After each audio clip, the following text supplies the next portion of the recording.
नमस्कार दोस्तों, स्वागत है आपका हमारे YouTube चैनल जड़धारी क्लासेस में। दोस्तों, उत्तराखंड डीएलएड के लिए टीचिंग एप्टीट्यूड का आज हम यहाँ पे ला रखे हैं 18वीं क्लास। ठीक है, तो अगर आपको टीचिंग एप्टीट्यूड की ई बुक चाहिए तो उसका लिंक आपको इस वीडियो के डिस्क्रिप्शन में मिल जाएगा, या आप सीधे गूगल पे सर्च कर सकते हैं jardhari-classes.in, तो वहाँ भी आपको टीचिंग एप्टीट्यूड की ई बुक देखने को मिल जाएगी। तो चलिए दोस्तों, आज की वीडियो भी शुरू करते हैं। तो फर्स्ट क्वेश्चन है, सामाजिक, आर्थिक एवं सांस्कृतिक रूप से पिछड़े बालक को क्या कहते हैं? तो यहाँ पे ऑप्शन ए है असामाजिक बालक। नहीं, देखो, चाहे वो पिछड़े बालक हैं, एससी हैं, एसटी हैं या सामान्य बालक जैसे भी हैं, सब क्या है, सामाजिक बालक है, ना कि असामाजिक बालक। ठीक है, तो यहाँ पे जो 1 है इसका राइट आंसर क्या होगा? इन बालकों को कहते हैं वंचित बालक। क्वेश्चन नंबर 2 है, प्रगतिशील शिक्षा या प्रोग्रेसिव एजुकेशन के संदर्भ में निम्नलिखित में से कौन सा कथन यहाँ पे असत्य है? तो असत्य हमको यहाँ पे बताना है। तो 2 का जो ऑप्शन ए है वो है कि प्रगतिशील शिक्षा के अंतर्गत अनुशासन बनाए रखने के लिए बालक की स्वाभाविक प्रवृत्तियों को कुंठित करना अनुचित माना जाता है। बिल्कुल ये सही है। यहाँ पे बी है, प्रगतिशील शिक्षा में छात्र का विशेष महत्व है, शिक्षक का नहीं।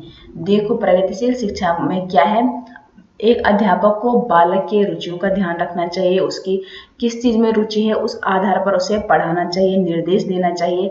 और प्रगतिशील शिक्षा का मुख्य उद्देश्य ये भी है कि हमको बालक का विकास करना है। तो बालक का विकास कौन करेगा? एक शिक्षक करेगा। तो इसलिए छात्र का भी विशेष महत्व होता है और शिक्षक का भी होता है। तो यहाँ पे नहीं पूछा है, तो ऑप्शन बी होगा राइट आंसर। नेक्स्ट क्वेश्चन है, प्रगतिशील शिक्षा के उद्देश्य हैं, तो ऑप्शन ए है लोकतांत्रिक मूल्यों का विकास करना। बिल्कुल ये भी सही है। और नियमित आदतों का बच्चों को क्या करना चाहिए? उनकी नियमित आदतों का भी विकास करना चाहिए और सहयोग की प्रवृत्ति को बढ़ावा देना चाहिए। तो ये तीनों उद्देश्य हैं प्रगतिशील शिक्षा के। तो उपरोक्त सभी होगा यहाँ पे करेक्ट आंसर। क्वेश्चन नंबर 4 है, शिक्षण के क्रियात्मक उद्देश्यों को पूरा करने के लिए पाठ्यक्रम में किस पर जोर दिया जाता है? तो ऑप्शन यहाँ पे आप देख सकते हैं। तो 4 का जो राइट आंसर है, सबसे ज्यादा जो जोर दिया जाना चाहिए वो दिया जाना चाहिए क्रिया एवं प्रयोग पर। तो ऑप्शन बी होगा इसका सही आंसर। नेक्स्ट क्वेश्चन है, एक आदर्श पाठ्यक्रम के लाभ क्या है?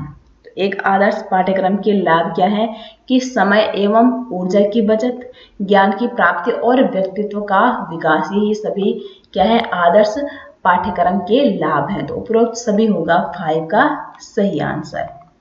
नेक्स्ट क्वेश्चन है, संपूर्ण पाठ्यक्रम के सभी पक्षों के मूल्यांकन के लिए एक निश्चित समय में विद्यार्थी की परीक्षा लेनी है। ऐसे में विद्यार्थियों से किस प्रकार के प्रश्न पूछना अधिक उचित होगा? देखो, ऐसे में कैसे प्रश्न पूछने चाहिए? जो ऑब्जेक्टिव टाइप के होते हैं, एमसीक्यू होते हैं, उन्हें क्या कहते हैं? वस्तुनिष्ठ प्रश्न। तो 6 का जो राइट आंसर है वो होगा ऑप्शन डी। क्वेश्चन नंबर 7 है, राष्ट्र के राजनीतिक आदर्श एवं आर्थिक स्थिति दोनों से क्या प्रभावित होता है? तो दोनों से यहाँ पे प्रभावित होता है शिक्षण व्यवसाय। तो 7 का राइट आंसर है ऑप्शन सी। नेक्स्ट क्वेश्चन है, निम्न में से कौन सा चिंतन स्तर के शिक्षण प्रतिमान का सोपान नहीं है? तो यहाँ पे नहीं पूछा है, तो कौन सा यहाँ पे करेक्ट आंसर होगा? तो देखो, सामाजिक प्रणाली हो गया, संरचना प्रणाली और मूल्यांकन प्रणाली, ये सभी क्या है, चिंतन स्तर के शिक्षण प्रतिमान के सोपान है। लेकिन नहीं पूछा है, तो राजनीतिक प्रणाली का यहाँ कोई क्या है, जगह नहीं है। तो ऑप्शन बी होगा 8 का सही आंसर। क्वेश्चन नंबर 9 है, निम्न में से कौन सा कथन सफल अध्यापक के लिए सर्वाधिक उपयुक्त है?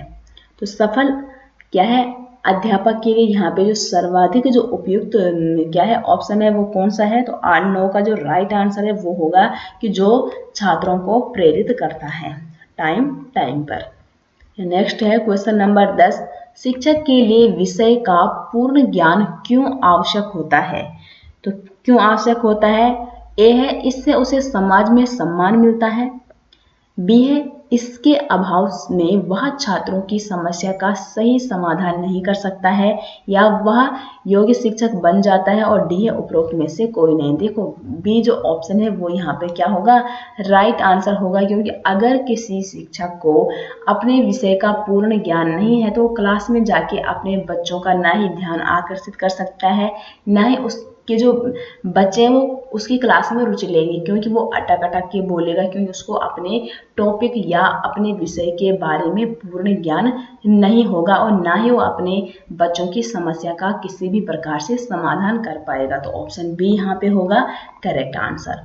क्वेश्चन नंबर 11 है, शिक्षण की सफलता के लिए क्या महत्वपूर्ण है? तो शिक्षण जो है उसकी सफलता के लिए सबसे जो महत्वपूर्ण है वो है शिक्षा की प्रवीणता। तो 11 का राइट आंसर होगा ऑप्शन डी। ठीक है, नेक्स्ट है, उद्देश्यों का स्पष्टीकरण प्राप्त करने के लिए किन किन उदाहरणों द्वारा स्पष्ट किया जा सकता है? तो कौन कौन से हैं वो उदाहरण? तो 12 के जो राइट आंसर है वो होगा यहाँ पे ऑप्शन सी, शैक्षिक उद्देश्य हो गया, पाठ्य वस्तु एवं व्यवहार परिवर्तन यहाँ पे राइट आंसर है क्वेश्चन नंबर 12 का। नेक्स्ट क्वेश्चन है, मान लीजिए आपकी कक्षा के छात्र बहुत शरारती हैं, वे अपने शिक्षकों के लिए अनेक अशोभनीय बातें कक्षा के श्यामपट्ट पर लिख देते हैं, तो ऐसी स्थिति से आप किस प्रकार निपटेंगे? तो यहाँ पे ऑप्शन ए है, कक्षा नायक जो क्लास लीडर या क्लास मॉनिटर होता है उसको आप अपने विश्वास में लेंगे तथा ऐसे शरारती छात्रों की पहचान करेंगे। बी है, आप अपने अवकाश काल में कक्षा की निगरानी करेंगे तथा आकस्मिक निरीक्षण द्वारा ऐसे छात्रों की पहचान करेंगे। देखो ऐसा करना तो बहुत इम्पॉसिबल होता है, ठीक है, कि अगर आपका जो पीरियड खाली है उसमें आप क्या करेंगे, कक्षा में जाएंगे फिर उसकी निगरानी करेंगे, तो ऐसा करना बहुत इम्पॉसिबल है। आपको कैसे पता कि कौन सा छात्र कब और किस प्रकार वहाँ पे लिख रहा है? सी है, आप संपूर्ण कक्षा पर आर्थिक दंड लागू करेंगे। देखो अगर गलती एक या दो बच्चे करते हैं तो आप संपूर्ण क्लास को क्या है, दंड नहीं दे सकते हैं। और अगर आपने आपके प्रति जो क्या है अभद्र बातें लिख रहा है तो आप उसको समझाने का प्रयास करेंगे, ना कि आप उसको सीधे दंड देंगे। डी है, आप संपूर्ण कक्षा के प्रति कठोर अनुशासनात्मक कार्यवाही के लिए प्रधानाचार्य को भेजे आप यहाँ पे होगा भेज देंगे। देखो ऐसा भी आप नहीं कर सकते हैं कि आप, इसका मतलब क्या है कि आप में वो कैपेबिलिटी है ही नहीं कि आप अपने स्टूडेंट को संभाल पा रहे हो, तो आप तुरंत क्या चले जाते हो, प्रिंसिपल के पास चले जाते हो। तो सबसे जो बेस्ट ऑप्शन है वो यहाँ पे रहेगा कि देखो जो कक्षा का मॉनिटर होता है वो क्या है, हर टाइम वो क्लास में ही है, तो आप उसको अपने विश्वास में ले सकते हैं और उसको कह सकते हैं कि जो बच्चा यहाँ पे श्यामपट्ट पे ऐसी ऐसी बातें लिखता है उसका नाम आप मेरे पे दे सकते हैं और आप उस स्टूडेंट को फिर समझा सकते हैं। तो ऑप्शन ए होगा यहाँ पे राइट आंसर। क्वेश्चन नंबर 14 है, प्राथमिक कक्षाओं के विद्यार्थियों को मानचित्र शिक्षण के लिए निम्नलिखित में से कौन सी युक्ति सर्वाधिक उपयुक्त प्रतीत होती है? ऑप्शन ए है, अध्यापक द्वारा श्यामपट्ट पर मानचित्र बनाना तथा शिक्षार्थियों को विभिन्न स्थानों की स्थिति बताने को कहना। बी है, यहाँ पे शिक्षार्थियों को निर्देश देना कि वे घर से भारत का मानचित्र लेकर आए। सी है, यहाँ पर शिक्षार्थियों को एटलस दिखाना और विभिन्न स्थानों की स्थिति बताने के लिए कहना। और डी है, शिक्षार्थियों की सहायता करना कि वे अपने ही संकेतों का उपयोग करते हुए अपने निकटतम परिवेश का मानचित्र बनाएं तथा वस्तुओं की सापेक्ष स्थिति और दिशा पर ध्यान केंद्रित करें। तो 14 का जो राइट आंसर है वो क्या है, ऑप्शन डी यहाँ पे सबसे बेहतर होगा। कि अगर वो क्या है, आप उसको बोलते हैं कि आप अपना गांव का ही नक्शा बनाएं जहाँ जिस शहर में आप रहते हैं, और उसमें क्या है आप कौन सा घर कितने दूसरे घर से कितना दूर है। अगर आप ऐसे पहले छोटे से शुरुआत करेंगे तो आपको भारत का नक्शा पढ़ने में आपको कोई भी प्रॉब्लम नहीं आ सकती है। तो ऑप्शन डी होगा यहाँ पे राइट आंसर। ठीक है, नेक्स्ट क्वेश्चन है 15 है, यहाँ पर निम्न में से शिक्षण की समस्या के समाधान के उपाय कौन से हैं? तो कौन से हैं यहाँ पे उपाय? तो बालकों में रुचि जागृत करना, ये भी एक सबसे अच्छा उपाय है। परिणाम का ज्ञान कराना और उद्देश्य का ज्ञान कराना। तो ऑप्शन डी होगा 15 का राइट आंसर। नेक्स्ट क्वेश्चन है, परिणाम का ज्ञान छात्रों को क्या बनाता है जिससे छात्रों में ज्ञान की रुचि जागृत होती है। तो क्या बनाता है यहाँ पे, तो ऑप्शन सी होगा क्रियाशील यहाँ पे करेक्ट आंसर हो जाएगा 16 का। क्वेश्चन नंबर 17 है, आईसीटी निम्न में से किसमें महत्वपूर्ण भूमिका निभाता है? तो आईसीटी छात्र शिक्षार्थी प्रबंधन हो गया, सामान्य प्रबंधन और स्टाफ प्रबंधन, इन तीनों प्रबंधन में आईसीटी जो है वो महत्वपूर्ण भूमिका निभाता है। तो उपरोक्त सभी होगा 17 का राइट आंसर। क्वेश्चन नंबर 18 है, निम्नलिखित कथनों के बारे में विचार कीजिए। तो आइए इन कथनों के बारे में विचार करते हैं। तो 1 है यहाँ पर, शैशवावस्था या इन्फेंसी स्टेज में बच्चे पूर्ण रूप से माता पिता पर निर्भर रहते हैं, बिल्कुल सही है। और जो इन्फेंसी स्टेज होते हैं इनमें क्या है, बालक का डेवलपमेंट भी बहुत तेजी से होता है। और इन्फेंसी स्टेज होती है आपकी बर्थ से लेके 2 ईयर तक। नेक्स्ट है प्रारंभिक बाल्यावस्था या प्री चाइल्डहुड, इसकी अवस्था होती है आपकी 2 से लेके 6 वर्ष तक की, ठीक है। तो प्री चाइल्डहुड में बालकों में सहयोग एवं सहानुभूति की भावना का विकास होता है, ये भी सही है। और थर्ड है, किशोरावस्था समाजीकरण की जटिल अवस्था नहीं है, जबकि है। लेकिन हमको क्या बताना है कि समाजीकरण की अवस्था के संदर्भ में उपरोक्त कथनों में से कौन सा या कौन से कथन सही नहीं है? तो नहीं है पूछा है, तो यहाँ पे ऑप्शन डी केवल जो तीसरा वाला है वो सही नहीं है, और 1 और 2 यहाँ पे क्या है, करेक्ट है। तो 16 का डी होगा करेक्ट आंसर 18 का, ठीक है। क्वेश्चन नंबर 19 है, सबसे अधिक गहन और जटिल समाजीकरण होता है, तो किसमें होता है? तो सबसे जो अधिक गहन और जटिल समाजीकरण होता है वो होता है किशोरावस्था के दौरान। इसमें बच्चा होता है आप 12 से लेके 18 प्लस का, ठीक है। नेक्स्ट क्वेश्चन है, बालकों की सीखने की प्रक्रिया में कौन सा पर्यावरणीय कारक योगदान देता है? तो कौन सा देता है? तो जो 20 है उसका राइट आंसर होगा ऑप्शन डी कि पर्यावरण का प्रभाव हो गया, वंशानुक्रम हो गया और कक्षा का परिवेश, ये सभी क्या है, योगदान देते हैं। क्वेश्चन नंबर 21 है, निम्नलिखित में से कौन सी शिक्षण अधिक व्यू रचना या कौशल सृजनात्मक के विकास में बाधा पहुंचाती है? तो कौन सी जो यहाँ पे सृजनात्मकता के विकास में बाधा पहुंचाती व्यू रचना? तो 21 का ऑप्शन ए है कि विद्यार्थियों को लचीले ढंग से चिंतन में सहायता करना, ये तो सही है। दूसरा यहाँ पे विद्यार्थियों को जोखिम या खतरा उठाने के लिए प्रोत्साहित करना। सी है शिक्षण अधिगम के दौरान विद्यार्थियों को अनियंत्रित करना। और डी है विद्यार्थियों को अध्यवसायी और विलंब संतुष्ट हेतु मार्गदर्शन प्रदान करना। तो 21 का यहाँ पे करेक्ट आंसर क्या होगा? तो ऑप्शन सी होगा यहाँ पे कि व्यू रचना सृजनात्मक के विकास में बाधा पहुंचाती है। तो कैसे पहुंचाती है कि शिक्षण अधिगम के दौरान विद्यार्थियों को अनियंत्रित करना, यहाँ पे करेक्ट आंसर हो जाएगा। क्वेश्चन नंबर 22 है, विद्यालय का वातावरण सुगंधित और प्रदूषण रहित रखने हेतु क्या करना चाहिए? तो ऐसे में आपको क्या करना चाहिए कि आपका जो विद्यालय का वातावरण है उसमें अच्छी अच्छी खुशबू भी आए और वहाँ प्रदूषण बिल्कुल ना हो।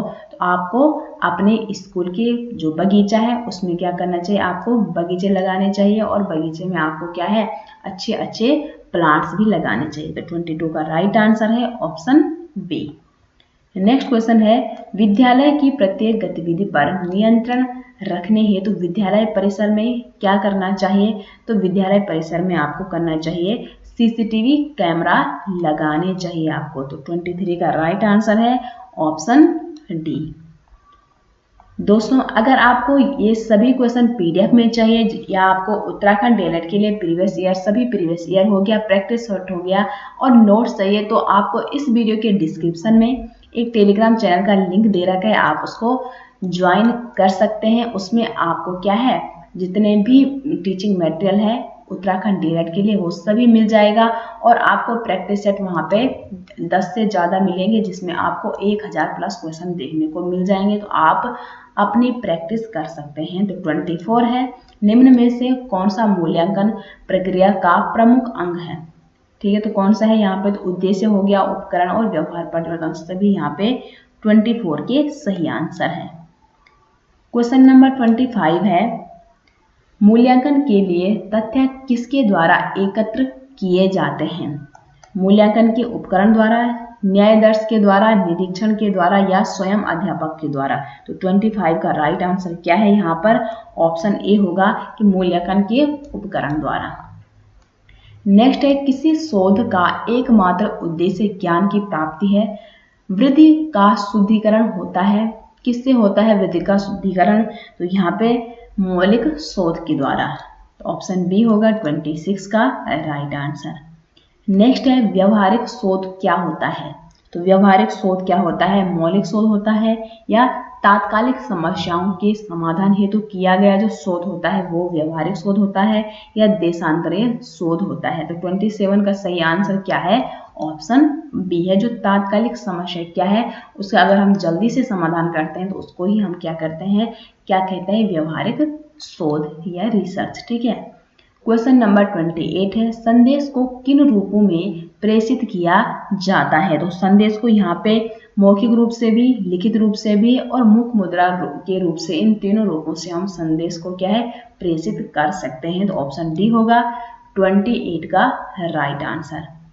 क्वेश्चन नंबर 29 है, संप्रेषण किन कौशलों का अनुसरण करता है? संप्रेषण लेखन कौशल हो गया, श्रवण कौशल, वार्ता कौशल या ये सभी। तो 29 का जो करेक्ट आंसर है वो होगा ऑप्शन डी, ये सभी।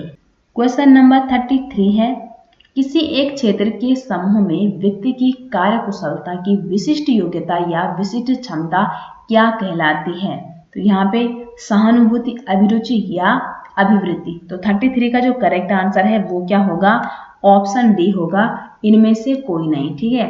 किसी एक क्षेत्र के समूह में व्यक्ति की कार्यकुशलता की विशिष्ट योग्यता या विशिष्ट क्षमता, यहाँ पे ना ही सहानुभूति कहलाती है, ना ही अभिवृत्ति, ना ही अभिरुचि। तो इसलिए 33 का करेक्ट आंसर होगा ऑप्शन डी। क्वेश्चन नंबर यहाँ पे 33 है, किसी एक क्षेत्र के समूह में व्यक्ति की कार्यकुशलता की विशिष्ट योग्यता या विशिष्ट क्षमता क्या कहलाती है? तो वो कहलाती है अभिरुचि। ठीक है। 33 का सही आंसर है ऑप्शन सी। नेक्स्ट क्वेश्चन है, ऐसे बालक जिनकी बुद्धि लब्धि या आईक्यू लेवल कम होने के साथ साथ समायोजनशील व्यवहार में भी कमी देखी जाती है, तो ऐसे बालक क्या कहलाते हैं? तो ऐसे बालक कहलाते हैं मंदबुद्धि बालक। तो ऑप्शन बी होगा 34 का राइट आंसर। नेक्स्ट क्वेश्चन है, नई शिक्षा नीति जो 1986 में आई थी, इसमें विकलांगों या दिव्यांग हेतु कौन से महत्वपूर्ण प्रावधान किए गए थे? जो किसी रूप में डिसेबिलिटी से गुजर रहे हैं उसमें 1986 की जो एजुकेशन पॉलिसी आई थी उसमें क्या क्या प्रावधान किए गए थे? तो उसमें विशेष विद्यालय की व्यवस्था की गई थी, बिल्कुल ये भी सही है। और विकलांग बच्चों हेतु एकीकृत शिक्षा प्रावधान भी किया गया था, इंटीग्रेटेड एजुकेशन। ठीक है। और व्यावसायिक प्रशिक्षण की व्यवस्था भी की गई थी 1986 की एजुकेशन पॉलिसी में। तो 35 का राइट आंसर क्या होगा? Option D. क्वेश्चन नंबर 36 है, यहाँ पे परिपक्व विद्यार्थी जो मैच्योर स्टूडेंट होते हैं वह होते हैं जो इस बात पर विश्वास करते हैं कि उनके अध्ययन में भावनाओं का कोई स्थान नहीं है। देखो ये तो गलत ऑप्शन होता है। भावनाओं का जो क्या है स्थान है वो चाहे परिपक्व विद्यार्थी है या अपरिपक्व विद्यार्थी, सब में लगभग होता ही है। इमोशन सब में होते हैं। ठीक है। बी है, अपनी बौद्धिकता के साथ अपने सभी प्रकार के द्वंद्वों का शीघ्र समाधान कर लेते हैं।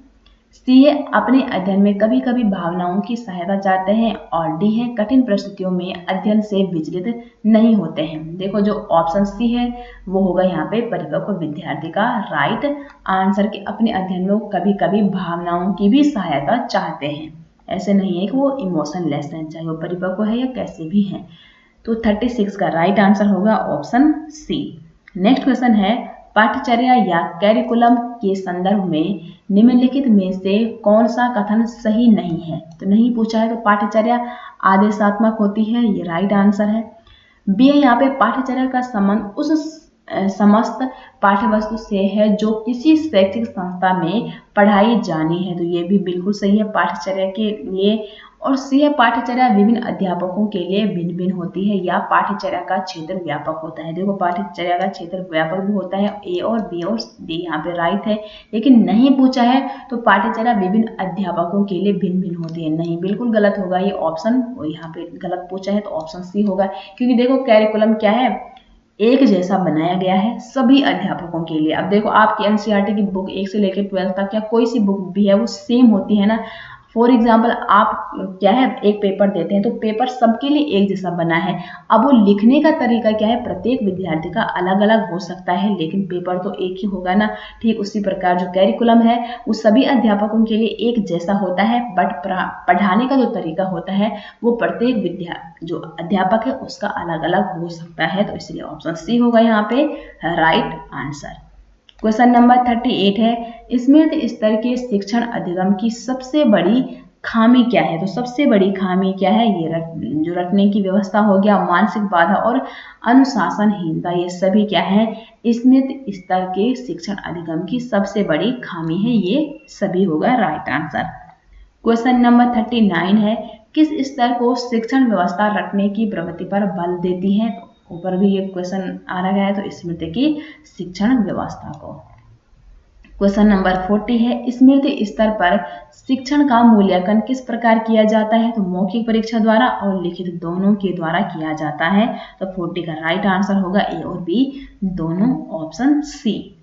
क्वेश्चन नंबर 41 की ओर बढ़ते हैं। तो 41 है, एक शिक्षक एक प्रभावी संचारक तभी बन सकेगा यदि वह निर्देशात्मक साधनों का प्रयोग करता है। बी है, वह जो कुछ पढ़ा रहा है उसका अर्थ अभ्यर्थियों को समझाने में सहायता करता है। सी है, वह पढ़ाते हुए बीच में प्रश्न पूछता है। और डी है, वह विषय से संबंधित प्रश्नों में सही उत्तर प्राप्त करने में अभ्यर्थियों की सहायता करता है। देखो सभी ऑप्शन लगभग सही है, लेकिन जो सबसे बेस्ट क्या है कि हमारा जो मेन मकसद होता है वो क्या होता है कि जब हम क्लास में जाते हैं, हम जो कुछ भी वहाँ पे पढ़ाते हैं वो हमारा स्टूडेंट वहाँ पे क्या है अच्छे से रुचि ले और अच्छे से उसको समझ में भी आए। तो ऑप्शन बी यहाँ पे होगा करेक्ट आंसर। नेक्स्ट क्वेश्चन है, एक योग्य शिक्षक समन्वयकर्ता के रूप में कार्य करता है। इसके लिए आवश्यक होता है कि शिक्षक का यहाँ पे ऑप्शन ए छात्र शिक्षक और अभिभावकों से संबंध हो, बी है सामुदायिक परंपराओं का ज्ञान हो, और सी है यहाँ पे स्थानीय समुदाय के साथ संबंध हो। तो 42 का जो करेक्ट आंसर है वो होगा ऑप्शन डी। उपरोक्त सभी ऑप्शन यहाँ पे क्या है सही है। क्वेश्चन नंबर 43 है, शिक्षण कार्यों में किन कारकों की महत्वपूर्ण भूमिका होती है? तो शिक्षण कार्यों में शिक्षक की कौशलता का हो गया, छात्रों की रुचि और छात्रों के कार्यों का मूल्यांकन, इन सभी कारकों का महत्वपूर्ण भूमिका होता है शिक्षण कार्यों में। तो उपरोक्त सभी यहाँ पे होगा राइट आंसर। क्वेश्चन नंबर 44 है, शिक्षण का कार्य किसके बिना संभव नहीं हो सकता है? तो शिक्षण का कार्य की बात हो रही तो सिखाने के बिना ये संभव तो बिल्कुल भी नहीं है। तो 44 का ए होगा राइट आंसर। क्वेश्चन नंबर 45 है, प्रश्नोत्तर विधि, अन्वेषण विधि, सामूहिक वाद विवाद विधि, संवेदनशील प्रशिक्षण विधि इत्यादि किसके उदाहरण है? तो ये सभी उदाहरण किसके हैं यहाँ पे? शिक्षक व छात्र नियंत्रित अनुदेशन के। तो ऑप्शन बी होगा 45 का राइट आंसर। क्वेश्चन नंबर यहाँ पे 46 है, शिक्षण की प्रकृति विद्यार्थियों के किन पक्षों को अभिप्रेरित करती है? तो संज्ञानात्मक पक्ष हो गया, भावनात्मक पक्ष हो गया और क्रियात्मक पक्ष, इन सभी को यहाँ पे अभिप्रेरित करती है शिक्षण की प्रकृति विद्यार्थियों के लिए। ठीक है, तो 46 का राइट आंसर होगा ऑप्शन डी। क्वेश्चन नंबर 47 है, शिक्षण के उद्देश्य के अंतर्गत ज्ञानात्मक ज्ञान क्षेत्र के अंतर्गत किसे शामिल किया जाता है? तो ज्ञानात्मक ज्ञान क्षेत्र के अंतर्गत यहाँ पे ज्ञान को, बोध को और संश्लेषण, तीनों यहाँ पे राइट आंसर हो जाएगा। ऑप्शन 47 का राइट आंसर ऑप्शन डी हो जाएगा। ठीक है, नेक्स्ट क्वेश्चन है, भारत पढ़े ऑनलाइन कार्यक्रम है, तो इस कार्यक्रम को क्या कहते हैं? भारत पढ़े ऑनलाइन को। तो 48 का जो करेक्ट आंसर है वो होगा ऑप्शन ए आयुष कवच। नेक्स्ट क्वेश्चन है, मानव विकास की किस अवस्था में बच्चों के सीखने की गति सर्वाधिक होती है? तो 49 के यहाँ पे आप ऑप्शन देख सकते हैं। तो सर्वाधिक जो सीखने की गति होती है वो होती है शैशवावस्था में। तो 49 का करेक्ट आंसर है ऑप्शन बी, इन्फेंसी स्टेज में बच्चा क्या है सबसे ज्यादा सीखता है और इसी अवस्था में वो पूरा 100% डिपेंड होता है अपने माता पिता से। और दोस्तों आज की वीडियो का लास्ट क्वेश्चन है, समाजीकरण एक प्रक्रिया है, तो आप इसकी ऑप्शन पढ़िए आराम से और राइट आंसर क्या है वो कमेंट बॉक्स में आप जरूर बताइएगा। और इन 50 क्वेश्चन में से आपको कितने क्वेश्चन आते हैं वो भी आप बता सकते हैं।